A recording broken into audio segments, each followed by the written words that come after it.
Hi guys, hold on for a second. Before we proceed to the video, I have something very important to tell you. Professor John B. Kofas has published his new book in collaboration with Little French Media, and the title of the book is Neoliberalism, Inequality, and Authoritarianism. This book details how neoliberalism impacts the geopolitical economy in the 21st century. You can buy it from Amazon, and the link is in the description. Thank you. Now let's proceed to the video. Hello, everyone. Welcome to a session on the decline and/or transition of the U.S. Economy. Let me first point out that capitalism has always been an international system. It has never been local, like the feudal manorial system before the era of capitalism in the long 16th century. In other words, in the from roughly 1450 onwards, that's when we get the embryonic stage of capitalism, with a transition from subsistence to commercial agriculture and the increase of trade. Capitalism has always transcended local and national boundaries. It has never been a local or a national political economy, I should say. It's while it has existed under the nation state, it has been a global system. Therefore, the idea that capitalism can be declining in one country while staying very healthy in the rest of the world is in itself rather odd, especially when that country is the core of the capitalist world economy, as the United States has been in the 20th century. However, undergoing a transition, and that's what we'll focus on today. Let me point out that the United States has been facing challenges. And the challenges it has been facing, and the reason that there have been theories of declinism, as they're called, and we're going to talk about that next, um, is precisely because the political economy of neoliberalism, which is invariably associated with globalization, in the last, let's say, 45 years or so, since the Reagan administration, um, starting experimented in Chile under the auspices of the United States, then institutionalized in the UK under Thatcher in the late 70s, and then Reagan in the United States, and then spread throughout the rest of the world. That system is the reason, as implemented under policies in the United States, specific policies in the United States, is the reason that so many journalists, politicians, military people, military analysts, think tanks, scholars, people who study these issues, are concerned that the United States economy is declining. We'll find out. Like I said, we'll get into declinism more and to what exactly different people mean by the term decline, because it doesn't mean the same thing to everyone. When you read their works or you hear them, you find out that they make certain underlying assumptions about what decline entails for the United States. Having said that, let me point out that the United States is a core, as the core of the world economy from about the period of the Wilson administration, World War One, in other words, uh, to the present, undergoing a transition because the core is shifting. This is not a secret. All statistics bear this out. It is not a secret that according to the IMF and the World Bank, the GDP of the United States versus China, measured in purchasing power parity terms, has a gap, with China way ahead of the United States, especially when you add the public debt of the United States versus that of China. Okay? There is beyond that a serious structural problem, and the structural problem is not addressed um, to rectify the so-called decline that many perceive, although I see it as a transition, but we'll see, we'll talk more about that. And the problem that the US has been facing, and it has become especially obvious in the last 2 decades, especially um, since Trump, from Trump to Biden, and you could see this even before. You could see it under Obama, actually, who did actually make public statements that we cannot allow the U.S. that we, meaning the U.S., cannot allow China to emerge as the next superpower because they will determine the terms of trade and the rules for the international order. The US did not say that it is willing, given the transition of the core, the shift in the core of the world economy from west to East Asia, did not say we are going to work with the economies that are ascending, that are rising toward the multipolar world order, right? It said we will not accept that. We will try to retain Pax Americana, the American century of the 20th century. Well, the manner that the United States has chosen, the strategy that it has chosen, regardless of political parties, by the way, whether it's Democrats or Republicans, that doesn't matter. There are some variations, but not much substance in those variations. The way they have decided the strategy to address the rise of China and the commensurate decline of the United States in the world economy, with all the consequences that has, by the way, in the global power structure, the balance of power in the world at the regional and the world level. Okay, the way the U.S. has decided to address that is using its military superpower status with 178 with military presence in 100 sorry with military presence in 178 countries, and spending with 10 uh, uh, to spending more money than the next 10 to 11 countries combined, with NATO, US and its NATO partners together, spending 5 times more than China, Russia, Iran, North Korea combined. Okay.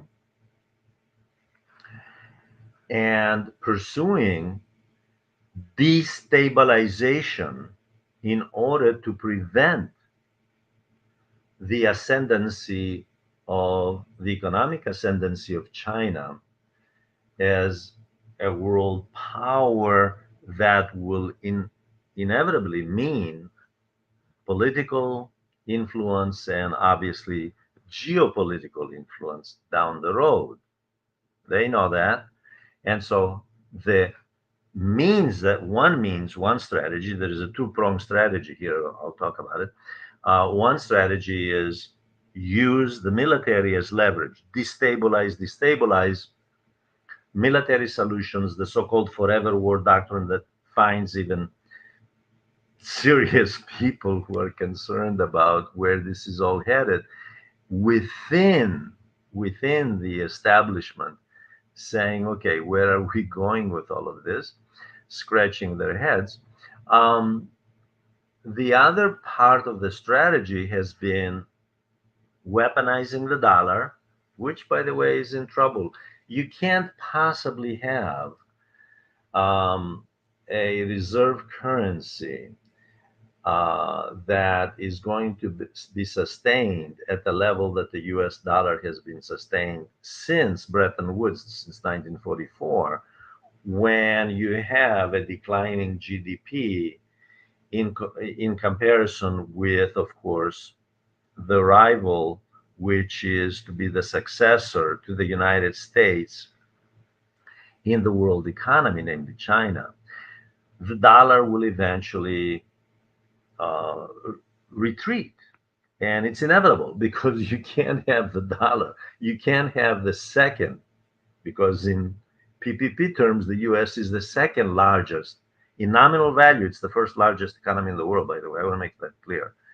In PPP value, which is what matters, look at the IMF and the World Bank statistics, it's actually second to China. So you can't have the second most powerful, economically most powerful country in the world with the reserve currency that is number one in the world. That's going to retreat. And it's not that China and the yuan, their currency, as well as BRICS, the allies of China, are dumping dollars, and OPEC countries are dumping dollars and going the way of the of East Asia and trying to latch on to BRICS and so forth. It's not that. It's that it's just not realistic um, to have that kind of dependence on a currency who, whose which is of the economy that is retreating, and it's having its role is secondary in the world system. It's just common sense, and it will continue to retreat. By the way, as India will overtake the United States eventually, and then Indonesia way down the road. So the fact is that there is a transition. I like to call this transition. I don't call it decline. I don't like the word decline, because if there is a decline in capitalism, it would be on a world scale. There is a crisis of the neoliberal political economy on a world scale. And there is really a crisis, and we'll get more into this, an institutional wide crisis within the United States. And that's far reaching, by the way, in both the public and the private sector. That is not a secret. There's a lot of material on that issue, both academic material as well as journal articles and so forth, and people who get on TV and so forth and talk about this. Now, let me talk about declinism and the theories of declinism. I like to think of Oswald Spengler's book, the classic work at the end of World War II, The Decline of the West, the German scholar Spengler, the German scholar who wrote The Decline of the West. I like to think of that as the classic work, and it has become popular again.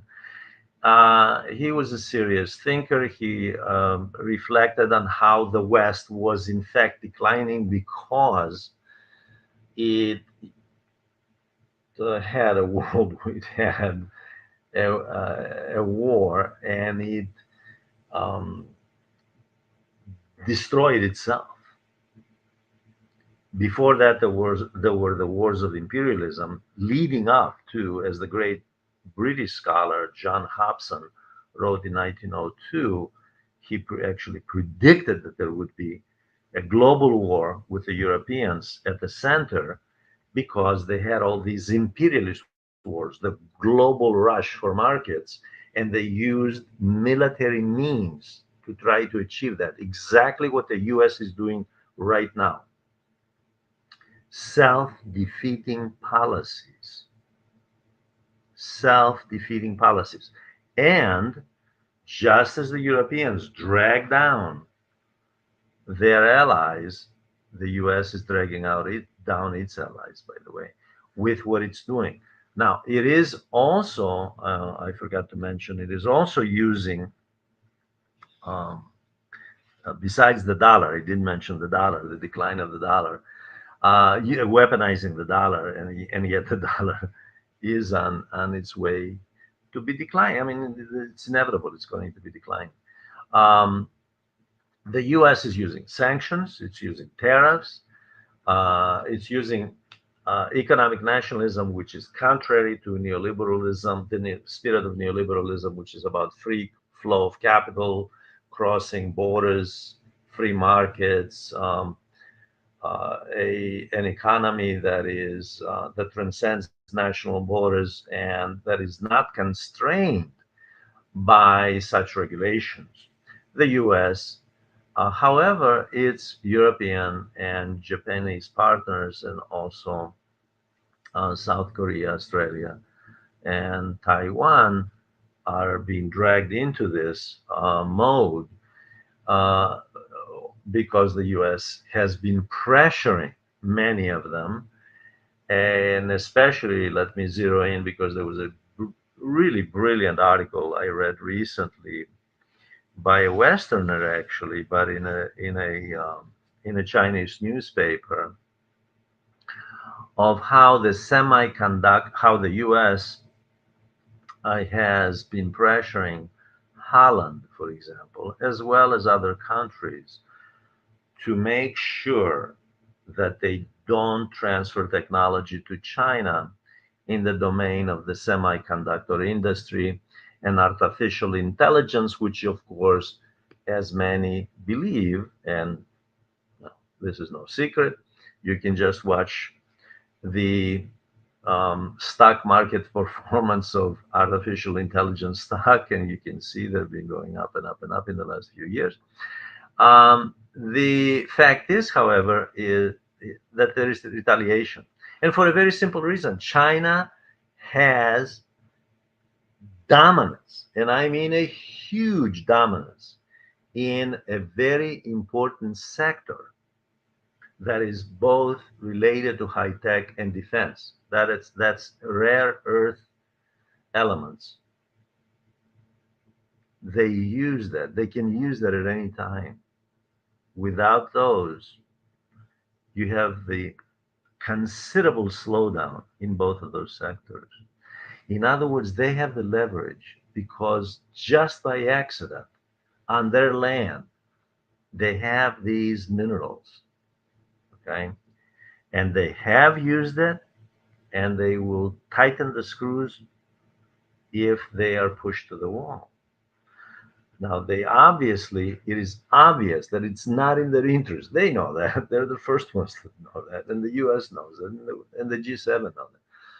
But, and they have been restrained, by the way. They're always trying to see if there's another way around that so they can come out ahead and proceed with their goals, which is global economic integration, the Belt and Road Initiative, global economic, starting in Asia, Africa, Latin America, the entire world, as much of the world they can integrate as possible. So this is what we have. This is the core of the crisis. Now let's deconstruct some of this. I started to talk about Spangler and his theory of declinism. With Obviously he was right. He was absolutely correct that to be pessimistic in 1980, how can you possibly be optimistic in 1918 at the end of World War One? There was no reason for optimism at the time. If you're in Europe, if you're a European, well, similarly today, there is quite a bit of pessimism. And you can see it in America, since this session is not about Europe, but although I refer to it, you can see it in the American political landscape in 2016, when Trump, and I'll start with that theory of declinism, ran on the slogan, "Make America Great Again," what does that imply? That America was no longer great, that it had declined. That's a theory of decline. That he would make it. How would you make it great again? Meaning what? Bring it back to the Eisenhower period, right? In other words, revitalized Pax Americana when the U.S. was a superpower. It had a superpower status at the economic level, political level, economic level. And how would Trump do that? How would anybody do that? How would anyone do that? Considering the combination of two things under the neoliberal model in the last 45 years, a prescription for disaster, two things: massive corporate subsidies, direct and indirect, through lowering taxes to the rich and to corporations. Trump gave back 2 trillion, by the way, raising the public debt. Then he complained about the public debt, that it was the fault of Social Security and Medicare, okay, and social programs. In other words, social welfare programs. Social welfare programs. It's not that 2 trillion was given back to the richest 1% of Americans. Okay, it's not that. On top of all sorts of subsidies that actually do not work. The latest, this month, September, the large corporation called Intel, all the world isn't familiar with it, proved that the CHIPS Act, which was a massive subsidies act program for high tech, to undermine China and put the US ahead of China, has been a disaster. The stock price of Intel has collapsed. Okay. Despite all sorts of corporate subsidies, not just from the US, other governments around the world as well. Okay, that has collapsed. Now, the combination of neoliberal policies, subsidies, tax breaks, lowering taxes to the rich, putting the burden on the poor, lowering living standards. This means lowering living standards for the working class and the middle class. One of the reasons for social mobility declining in America is precisely because of this, right? Because this massive transfer of capital from the bottom up. On top of that, defense spending, massive defense spending. Next year, the year after that, it'll be 1 trillion in a 27, 28 trillion dollar economy. 1 trillion for defense. The defense sector has been absorbing larger amounts of capital. And just this morning, I read that the US government found yet another way to help this ailing corporation, Intel, and that is to give it exclusive contracts from DoD, from the Defense Department, so that it can strengthen it. So it's not just the direct corporate subsidies; it's also the contracts that you see, the government contracts, which gives you an idea of the lack of viability of the system, of the model, how flawed the model has been. In other words, the public taxpayer is paying for all this, right? And the question is this the only way? Is there a better way? Is there a different model altogether? Right. At the same time, forever war doctrine is thriving. talk of long range missiles to Ukraine, talks between the Israeli government and the US for supposedly peace with Hamas and ending the genocide in Palestine have collapsed. That's going nowhere. That's going absolutely nowhere. So the idea, regional instability in the Middle East, instability in Eastern Europe, what we have, and of course, who is paying for this? The American people and the Europeans, by the way. This is not free. This is costly to the civilian economy. The combination of corporate subsidies, money from the taxpayer, yes, money from the taxpayer, and defense, money from the taxpayer, means lowering the living standards of the middle class and the working class. This, to me, is real decline. Now, theories of declinism don't define it like this. Declinism is defined depending on who is defining declinism. Many apologists of neoliberalism maintain that neoliberalism has been a resounding success.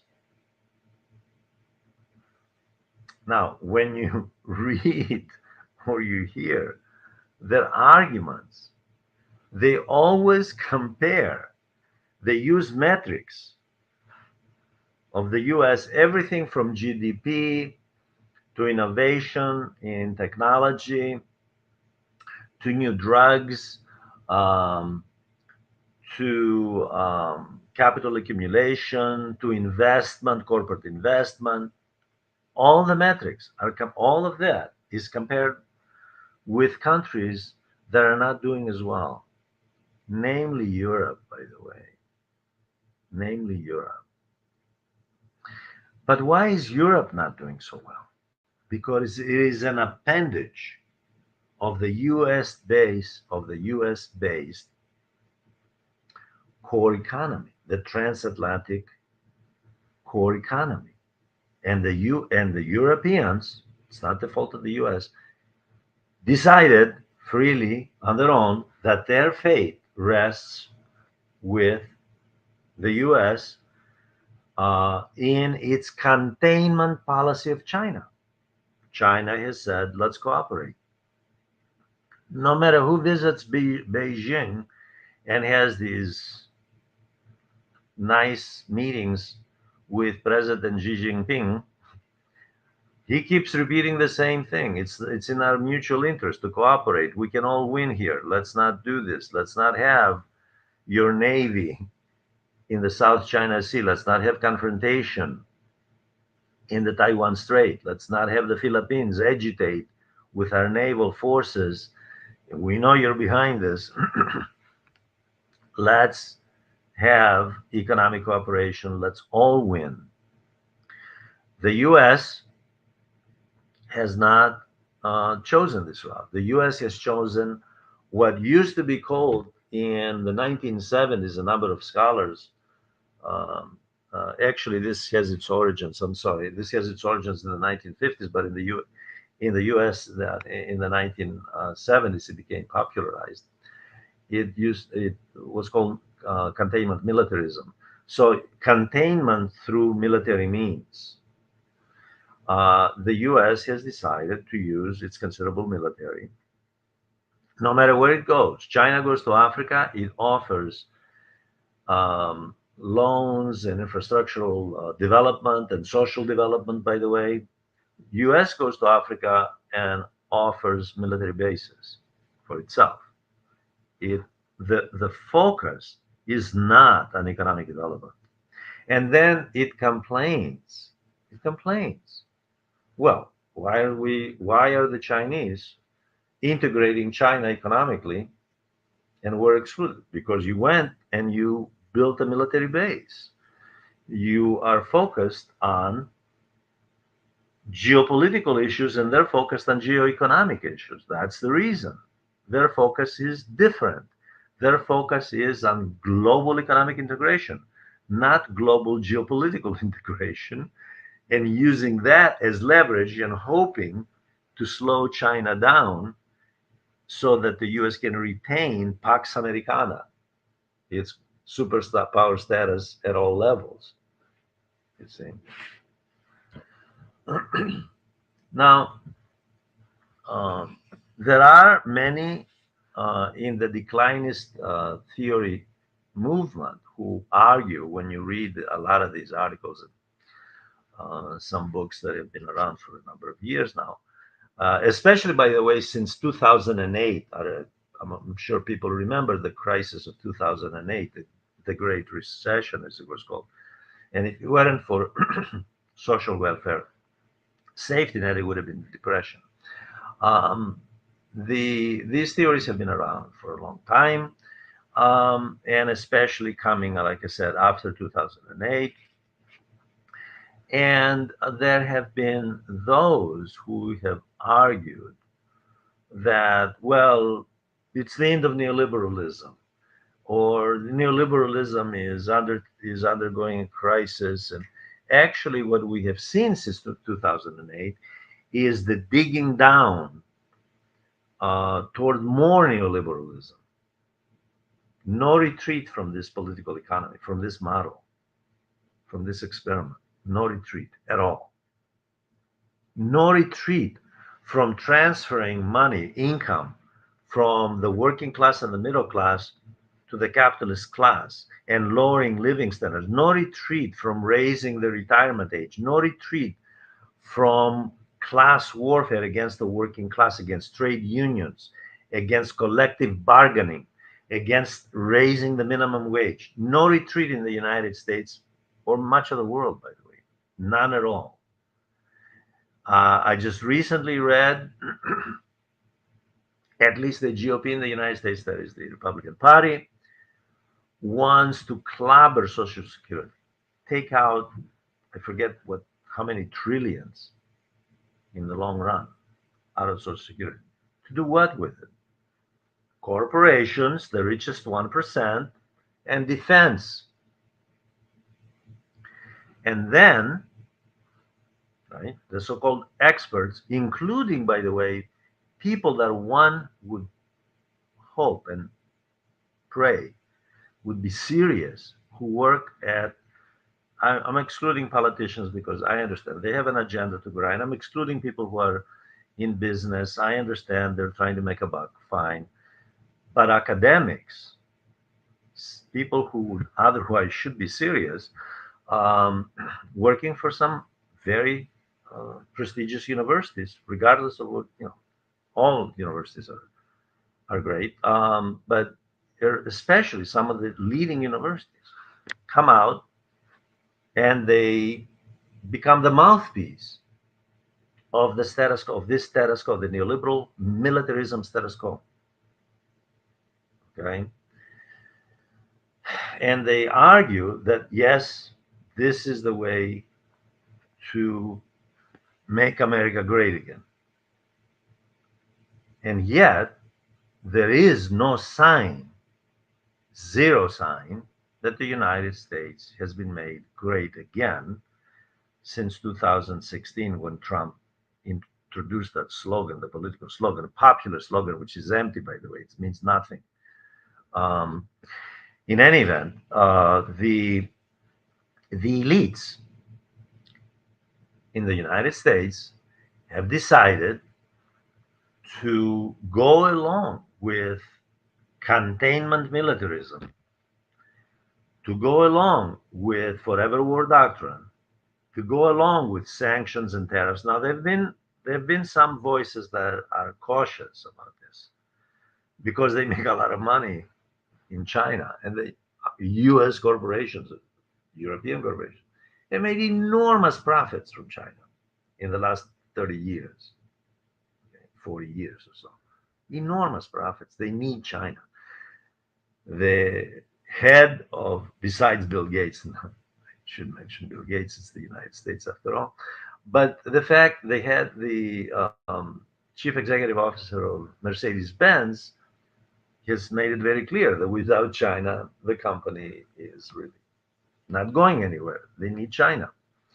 And yet, these same people support containment militarism, support their government's neoliberal policies, support, they go along with the tariffs, the sanctions, the punitive measures, the pressure on third countries not to accept offers from Chinese companies to buy Western companies.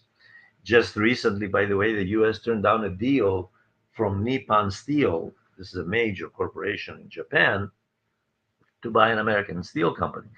Um, and Nippon was arguing, well, we're doing it because we're going to compete with the Chinese. Let's pull our resources together. In any case, the point here is that economic nationalism is part of the transition that the title of this session implies. There is a recognition, whether in Japan or the United States or in Europe, that neoliberalism has actually benefited China. Although China domestically has been very cautious about neoliberalism, it has had a very cautious approach. It has cherry picked certain elements of neoliberalism, applied them because it wants the foreign capital investment, it wants technology transfer, all of that it wants.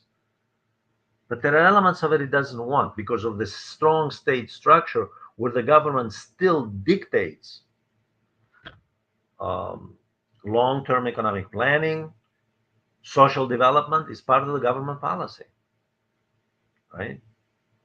So the social development component is important for Beijing. May not be important for the United States. Obviously, we see the results with rising inequality and poverty, but it is important for Beijing, especially as it tries to um, stimulate economic growth domestically to make up for lost market share uh, globally, especially in Western countries, Europe, the United States. Okay. Now, I want to make sure that I address one issue that I think about the crisis of American capitalism, which I see, by the way, not as a crisis of American capitalism. I think that there is a crisis in the United States, in all seriousness. There is a crisis in the United States, but it's an institutional crisis, public and private. It's societal.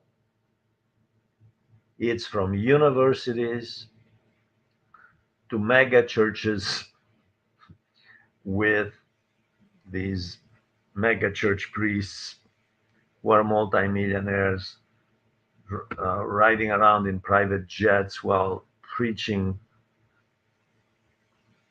humility and modesty and um, virtues that have nothing to do with greed while they practice something else. There is an institutional crisis from Wall Street to the government to the Supreme Court. That crisis is ubiquitous in the United States. The economy, in my view, I happen to believe very strongly that the economic model, the political economy, is at the root of all this. The way that the model has been implemented, the model itself is flawed to begin with, by the way. Structurally, the model is self-destructive and it will eventually wither away. However, here's the point that I want to make. There is no evidence in the United States, nor in the rest of the world, that we are undergoing social discontinuity. There is no social discontinuity. In the manner that there was social discontinuity when Rome fell, when the Roman Empire fell, and when there was social discontinuity around the time of the Black Death and the transition from subsistence to commercial agriculture and the embryonic phase of capitalism. There is no such thing on a world scale. In other words, the model of capitalism 500 years has, which by the way, capitalism has always been evolving. Capitalism has been evolving. Capitalism is a system that expands and contracts by its nature. It creates crisis within it, and it seeks markets, and it seeks greater integration, geographic and social integration in order to expand. And of course, the markets are saturated, then it contracts. So this is what we have had. And the U.S. has had 48 recessions in its history, by the way, and some very serious depressions, including in the 1890s and in the 1930s. Okay, in the 1890s and in the 1930s. Now, here's the thing with the U.S. in the 1890s and the 1930s. This is a theory that some scholars and I'm glad that they have done research on this because this is serious work here. This is not the sort of light stuff that you get, the populist rhetoric, the polemics that you get in newspapers, magazines, television, and internet. Um, what we have in the 1890s, if you look at what happened in the 1890s, very deep recession, depression, and then in the 1930s, the Great Depression. What happens is the US on the surface seems to get out of those, but how? In both cases, going to war. The Spanish American War under William McKinley, by the way, and then, of course, Theodore Roosevelt continued. What we have is war in the 1890s, toward the end of the decade, the tail end of the decade, and the U.S. gets out of that situation. There is a slowdown again during the first Wilson administration, and William Jennings Bryan, the Secretary of State to President Wilson, told him that we have a problem. Wall Street is complaining, profits are down, we have cyclical recession. And although Wilson did not want, personally, he didn't want to get involved in the European war, he didn't see what was at stake for the US. But he did because Wall Street was heavily invested in France and England, and they saw profits, especially the JP Morgan firm, by the way. They saw huge profits emanating from war. And then in the 1930s, the same thing. A lot of people among the elites and as well as scholars concluded, well, the real reason the US got out of the Great Depression is not because of John Maynard Keynes' Keynesian economics, and the New Deal policy, which translated into New Deal policies of FDR, or Franklin Roosevelt. It's really because the US gets in the war. So, in other words, in the American culture, this mindset that really war pays off. So the way you get out of a crisis, an economic crisis, you go to war. It pays off. Well, if you deconstruct that, if you do more serious research and you go into detail, it's true that the U.S. defeated Spain. U.S. defeated Spain in the Spanish-American War. It was rewarded with the Philippines. It got Hawaii. It got Puerto Rico. Cuba became an economic colony of the U.S. Fine. Okay. It was rewarded in World War I. The simultaneous decline of Europe, as Oswald Spengler noted in The Decline of the West, actually helped the United States.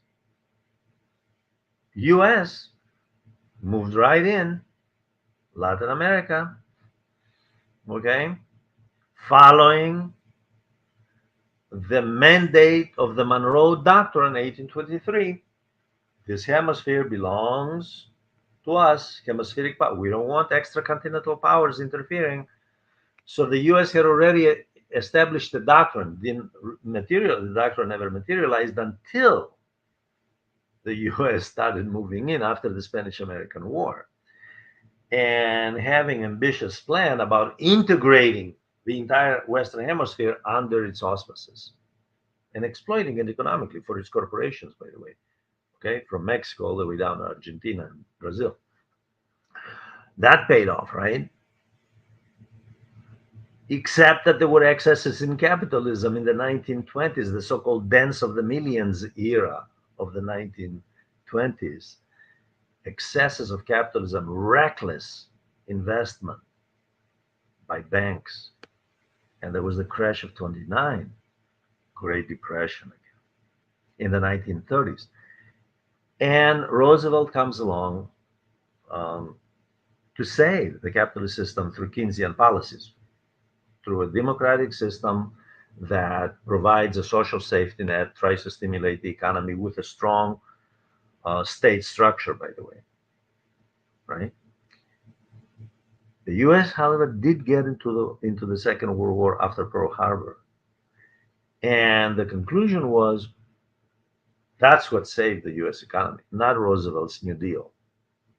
Although, if it were not for Roosevelt's New Deal, which laid the foundations, that would have happened.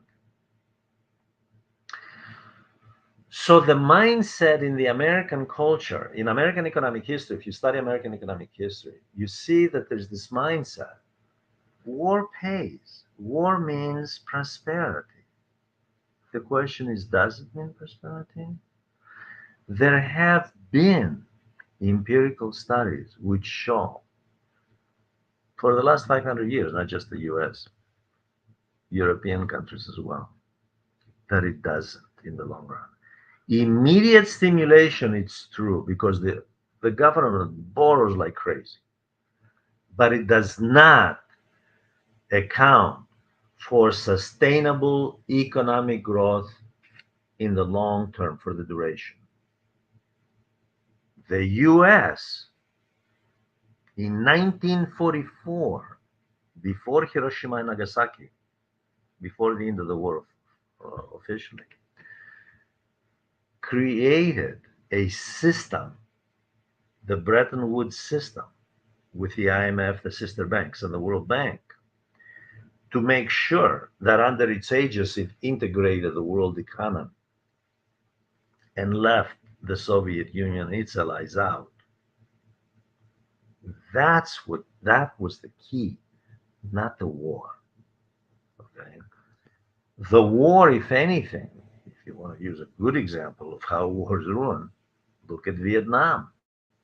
Look what happened because of Vietnam. The US got very deep into a conflict in Southeast Asia, which spread to Laos and Cambodia. Those of you who know the history of the Vietnam War know that. And it was very costly. The so-called bread and butter issues of LBJ, President Johnson, really were temporary bread and circuses. I'm using back this term from the period of the Roman Empire, the Emperor Augustus Caesar, to appease the masses.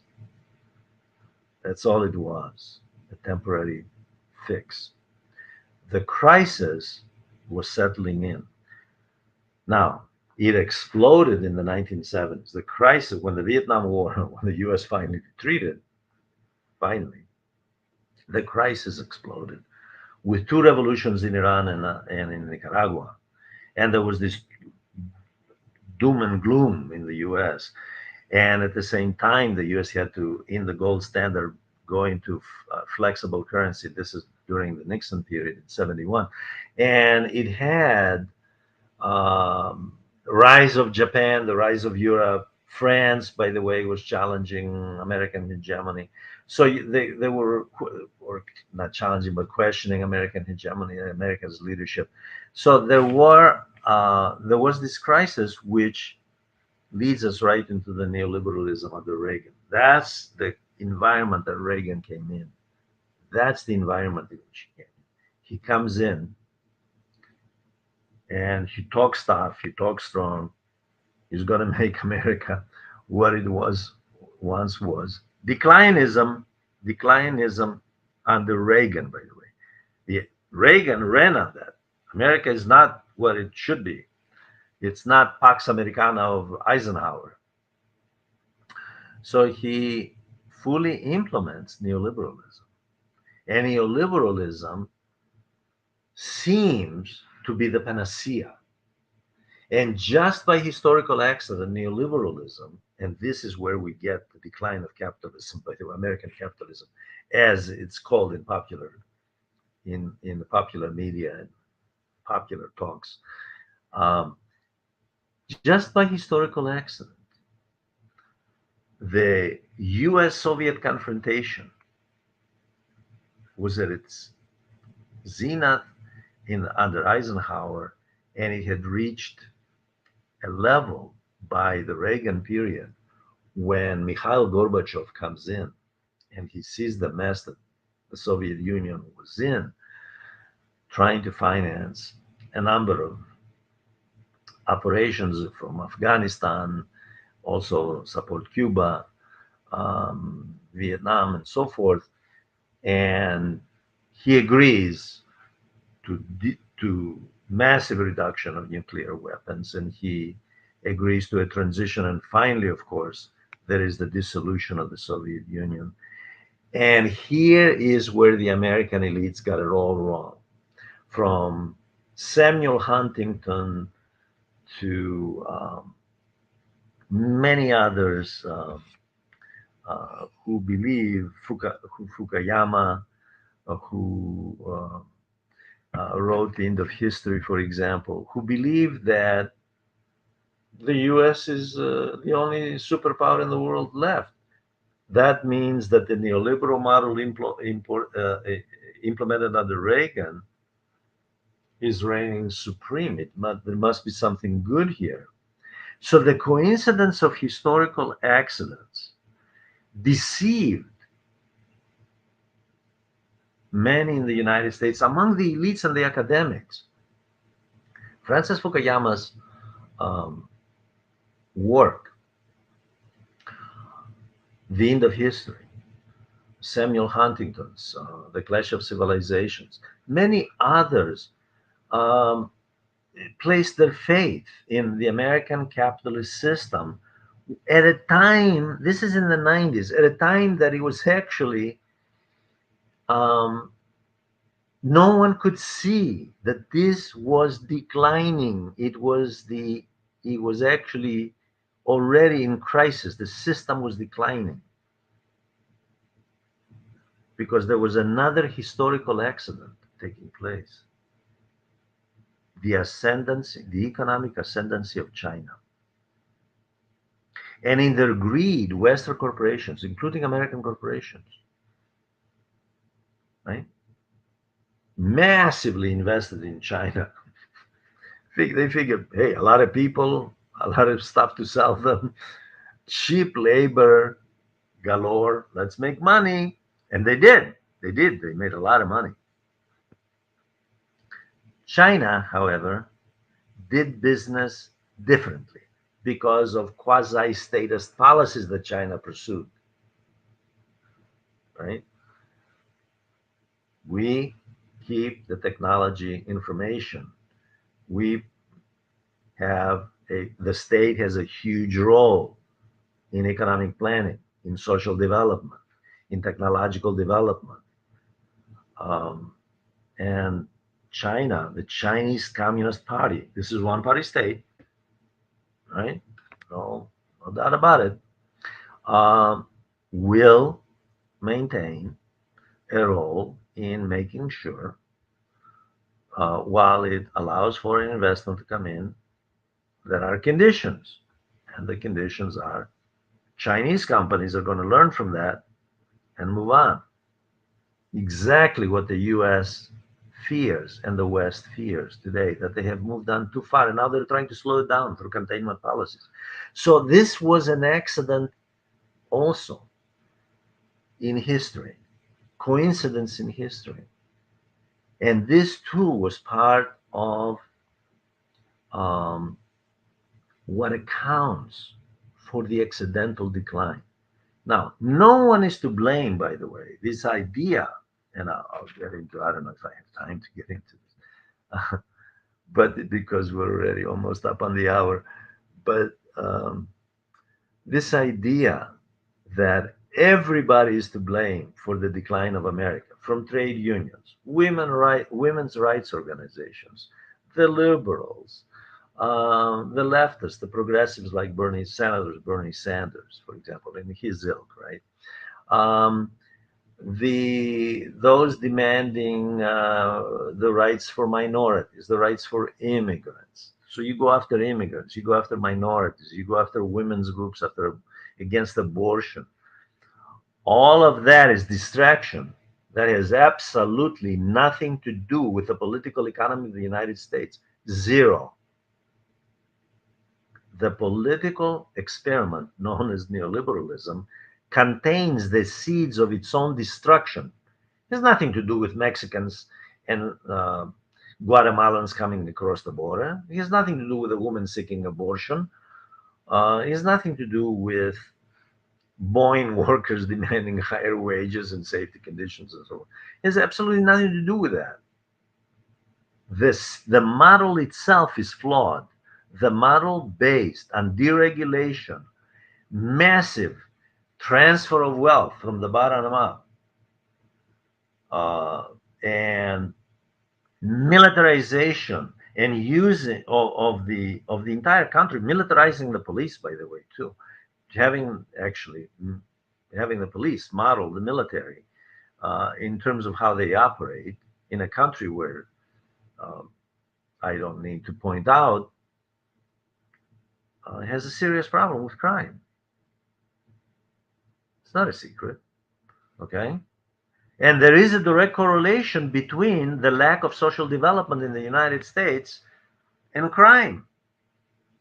When you don't have social development, you have a culture, a gun culture, a culture of militarism, you're going to have that result. I'm not surprised that there is this kind of mentality.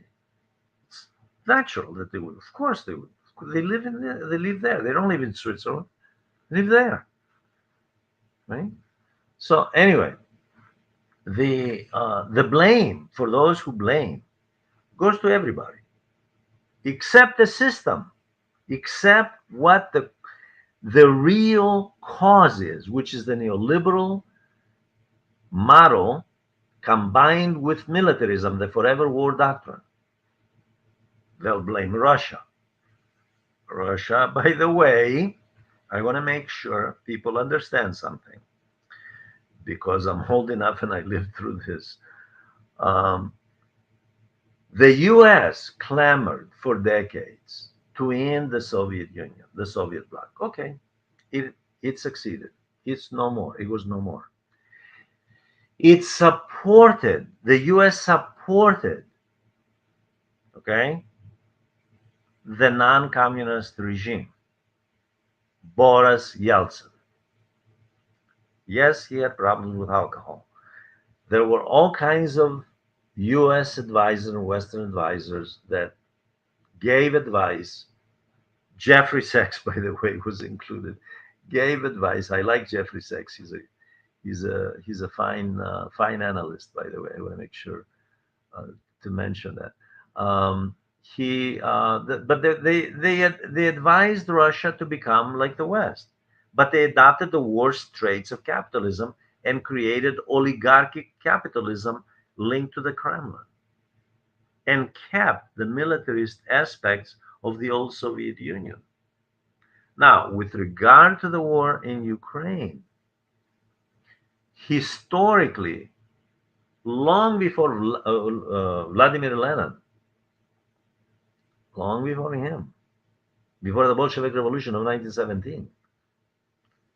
Russia had a policy of internal colonization, that is expanding internally from Pacific to Atlantic. Okay, so and they also had, going back to the mid 19th century, to the Crimean War, a topic on which I did my dissertation uh, as a PhD student.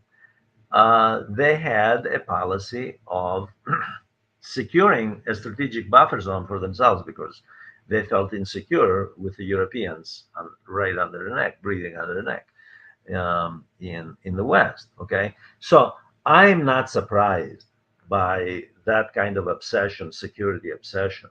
This is not to say, by the way, that any kind of excuse needs to be offered for the militarism, the historical militarism, from Ivan the Terrible all the way down here to Vladimir Putin, of this country, whether it was under Soviet, or before that the Romanov era. Now, let me conclude on a couple of things. The rise of China and the rise of its allies, BRICS, is a fait accompli. It's inevitable that it will take place.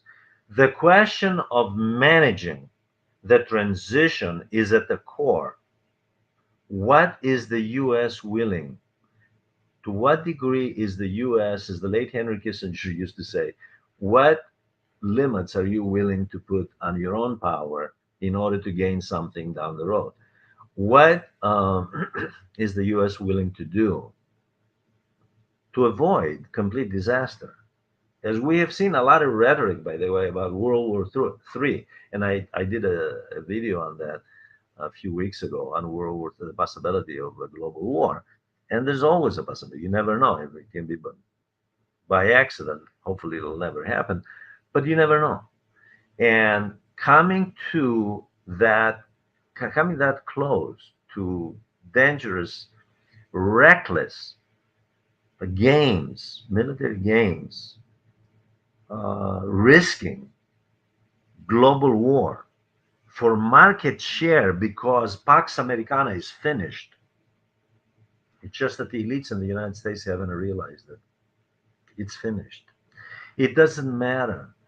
The inevitability of China and the BRICS group dominating the world economy is now. It is really, when you look at their combined GDP, it's higher than G7. Okay? That's reality. Of course, the question is, how do you manage it? Xi Jinping has put on and I'm not defending him, by the way. God knows China has all sorts of problems, including labor problems, including the way they treat laborers around the world. They treat their laborers more better in a lot of cases than they treat workers around the world, by the way, from Africa to Latin America and Europe. But in any case, I'm not defending China at all. I'm just saying that it's rational. What he put on the table is a rational proposal. Let's manage the transition so we can all benefit. I don't see what's irrational about that. And I don't see why it's rational to argue that there should be containment militarism. That's rational. But it's irrational to have a diplomatic solution and a constructive dialogue to move toward um, planning um, global trade. Yes, the US has had chronic balance of payments problems, in other words, trade deficits. Yes, the US has had chronic public debt rising very seriously. The question is this kind of decline best managed by doing more of the same that brought you here in the first place? That's the issue. I want to thank you very much for listening. These are obviously very serious issues, impact all of our lives and impact the future of children globally, 8 billion people on this planet. Write comments,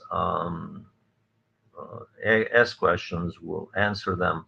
This channel, I always point out, belongs to my good friend, who manages it, Assad Alim, and he invites, and I invite all of you to subscribe to this channel. It is designed to be educational. There are all sorts of guests. There are different points of view. Every point of view is welcome. This is an open source channel, so it's not we're not closed-minded at all. By all means, the next topic that I'm going to discuss is going to be Lebensraum, the which is a German word which means living space. How it started in the 19th century in Germany, what it meant in the US, what it means in Israel today. I thank you very much for watching.